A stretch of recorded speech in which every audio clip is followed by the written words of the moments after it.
প্রতি বছর সর্বাধিক সংখ্যক ছাত্রছাত্রী এই বিশ্ববিদ্যালয় থেকে গ্র্যাজুয়েট হয়, জব মার্কেটে আসে। তবে দুর্ভাগ্যজনকভাবে সেই গ্র্যাজুয়েটদের বড় একটি অংশই কর্মসংস্থান খুঁজে পায় না, ফলে শিক্ষিত বেকারত্বের বেড়াজালে বন্দী হয়ে পড়ে। লার্নিং উইথ হ্যাপিনেস কর্মসূচি, যার মাধ্যমে আমরা আনন্দময় শিক্ষাকে সারা দেশব্যাপী বিস্তৃত করতে চাই, এবং সরকারের প্রধান যে নির্বাচনী প্রতিশ্রুতিগুলো রয়েছে, যেমন ওয়ান স্টুডেন্ট ওয়ান ট্রি উদ্যোগ কিংবা খাল খনন কর্মসূচি, গণশিক্ষা কর্মসূচি, সেখানে আমরা আমাদের জাতীয় বিশ্ববিদ্যালয়ের শিক্ষার্থীদের সম্পৃক্ত করার কাজ ইতিমধ্যে ব্যাপকভাবে দেশ জুড়ে শুরু করেছি। শিক্ষা মন্ত্রণালয়ের সার্বিক নির্দেশনা এবং সহযোগিতায় জাতীয় বিশ্ববিদ্যালয় অতি অল্প সময়ে যে অগ্রগতি, সেটি অত্যন্ত আশাব্যঞ্জক, এবং আমরা বিশ্বাস করি দেশের বিভিন্ন প্রান্তে অন্যান্য স্কুল, কলেজ এবং বিশ্ববিদ্যালয়েও সেই প্রেরণা সঞ্জীবিত হবে। সুধীবৃন্দ, প্রশ্ন জাগা স্বাভাবিক, নির্বাচিত সরকারের কাছে জাতীয় বিশ্ববিদ্যালয় কেন এত গুরুত্বপূর্ণ? এই প্রশ্নের উত্তর লুকিয়ে আছে বিশ্বের দ্বিতীয় বৃহত্তম এই শিক্ষা প্রতিষ্ঠানের ব্যাপ্তি এবং বিস্তৃতির মধ্যে। দেশের সর্বাধিক শিক্ষার্থী, অর্থাৎ প্রতি বছর গড়ে এট এ টাইম এই ইউনিভার্সিটিতে 30 থেকে 40 লক্ষের মতন ছাত্রছাত্রী অধ্যয়ন করে। এই বিশ্ববিদ্যালয়ের প্রায় 2285টি কলেজে নারীর ক্ষমতায়নকে প্রস্ফুটিত করে প্রতি বছর 3 থেকে 4 লক্ষ শিক্ষার্থী ভর্তি হয়। এবছর ভর্তি হওয়া স্টুডেন্টদের ভেতর নারীর সংখ্যা বেশি, প্রায় 4 লক্ষ ছাড়িয়ে গিয়েছে। প্রতি বছর সর্বাধিক সংখ্যক ছাত্রছাত্রী এই বিশ্ববিদ্যালয় থেকে গ্র্যাজুয়েট হয়, জব মার্কেটে আসে। তবে দুর্ভাগ্যজনকভাবে সেই গ্র্যাজুয়েটদের বড় একটি অংশই কর্মসংস্থান খুঁজে পায় না, ফলে শিক্ষিত বেকারত্বের বেড়াজালে বন্দী হয়ে পড়ে। কিন্তু এই ব্যর্থতা শিক্ষার্থীদের না, এই ব্যর্থতা রাষ্ট্র কাঠামোর, কারণ আমরা সেভাবে শিক্ষা ব্যবস্থাটাকে ঢেলে সাজাতে পারছিলাম না ঐতিহ্যগতভাবে গত 16 বছরের ফ্যাসিবাদের সময়ে, যেখানে শিক্ষা প্রতিষ্ঠান থেকে তারা সেই শিক্ষা পায়নি যেটি তাদেরকে জব মার্কেটের জন্য, এন্টারপ্রেনারশিপের জন্য প্রিপেয়ার করবে। সুতরাং আগামীর যে জাতীয় বিশ্ববিদ্যালয় আমরা নির্মাণ করতে চাই, সেখানে সমগ্র বাংলাদেশের শিক্ষা, কর্মসংস্থান, মানব সম্পদ উন্নয়ন এবং লক্ষ লক্ষ পরিবারের ভাগ্য পরিবর্তনের জন্য আমরা পরিশীলিত, সৃজনশীল এবং আধুনিকভাবে আমাদের কারিকুলামটাকে ঢেলে সাজাবো। কারণ আমরা বিশ্বাস করি মাননীয় প্রধানমন্ত্রীর নেতৃত্বে আমরা জাতীয় বিশ্ববিদ্যালয় পরিবর্তন যখন করতে পারবো, এই জাতির ভাগ্যের পরিবর্তন করতে পারবো, আমাদের 40 লক্ষের বেশি শিক্ষার্থীর পরিবারকে স্বনির্ভর করতে পারবো ইনশাল্লাহ।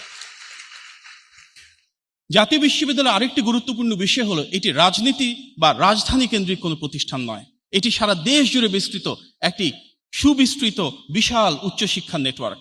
শহর থেকে মফস্বল, জেলা থেকে উপজেলা, একদম তৃণমূল পর্যায় পর্যন্ত উচ্চশিক্ষার যে সম্প্রসারণ আমরা জাতীয় বিশ্ববিদ্যালয়ের মাধ্যমে পেয়েছি, সেটাই হতে পারে আমাদের রাষ্ট্রকে সামনের দিকে এগিয়ে নিয়ে যাওয়ার অন্যতম একটি বাহন। বিএনপি যে রাজনীতি, মাননীয় প্রধানমন্ত্রী যে রাজনীতি, সেটি তৃণমূলের ক্ষমতায়ন। তৃণমূলকে যদি আমরা স্বনির্ভর এবং স্বশিক্ষিত করতে পারি, তৃণমূলকে যদি আমরা সুশিক্ষিত এবং মেধার বিকাশ ঘটাতে পারি, তাহলে অবশ্যই জাতীয় বিশ্ববিদ্যালয়ের প্রতিটি কলেজকে আমাদের সর্বোচ্চ সহযোগিতা করে তাদের মাধ্যমেই বাংলাদেশকে অন্তর্ভুক্তিমূলক, সমৃদ্ধ এবং মর্যাদাশীল দেশে পরিণত করতে হবে। মাননীয় প্রধানমন্ত্রী, আপনার নেতৃত্বে আমাদের সামনে আমরা এমন একটি প্রত্যয়ী বাংলাদেশী রূপকল্প দেখছি, যেখানে জ্ঞান, বিজ্ঞান, দক্ষতা, উদ্ভাবন এবং নৈতিকতা, মানবিক মূল্যবোধের উপর ভিত্তি করে বাংলাদেশ বিশ্ব দরবারে মাথা উঁচু করে এগিয়ে যেতে চায়। আপনার প্রতিটি কর্মপরিকল্পনায় আমরা তরুণদের জন্য সম্ভাবনার নতুন দুয়ার উন্মোচিত হতে দেখছি। আমরা উপলব্ধি করছি যে কোনো জাতির প্রকৃত শক্তি কেবল প্রাকৃতিক সম্পদে নয়, বরং তার দক্ষ, শিক্ষিত ও দায়িত্বশীল মানব সম্পদে নিহিত রয়েছে। আমরা বিশ্বাস করি মাননীয় প্রধানমন্ত্রীর দূরদর্শী নেতৃত্বে জাতীয় বিশ্ববিদ্যালয় নতুনভাবে তার ঐতিহাসিক দায়িত্ব পালন করবে, যেই লক্ষ্যে দেশনেত্রী বেগম খালেদা জিয়া এটি স্থাপন করেছিলেন।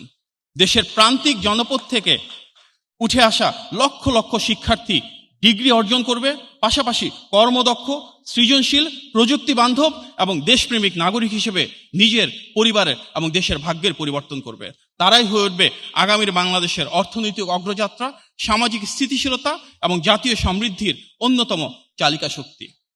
জনগণের সরকার জাতীয় বিশ্ববিদ্যালয়ের বর্তমান যে সমস্যাগুলো রয়েছে, যার মাঝে সেশন জট কিংবা ক্ষেত্র বিশেষে নিরাপত্তাহীনতা, অনেক ক্ষেত্রে নারীর প্রতি সহিংসতা, ফ্যাসিবাদের সেই সংস্কৃতি পুরোদমে মূলোৎপাটনের মাধ্যমে নিশ্চিত করতে চায় একটি গৌরবময়, আধুনিক ও মানসম্পন্ন বিশ্ববিদ্যালয় যেন রূপান্তরিত হয়, এবং ইনশাল্লাহ খুব দ্রুতই তার ইতিবাচক ফলাফল আমরা জাতির সামনে উপস্থাপন করতে পারবো।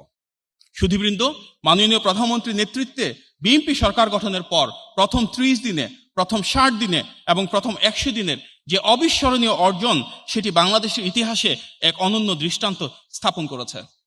প্রতিটি নির্বাচনী প্রতিশ্রুতি বাস্তবায়নের যে বিশাল গতিধারা রয়েছে, অনেকেই মনে করেছিলেন এগুলো বাস্তবায়ন করতে হয়তো একটা দীর্ঘ সময় লাগবে।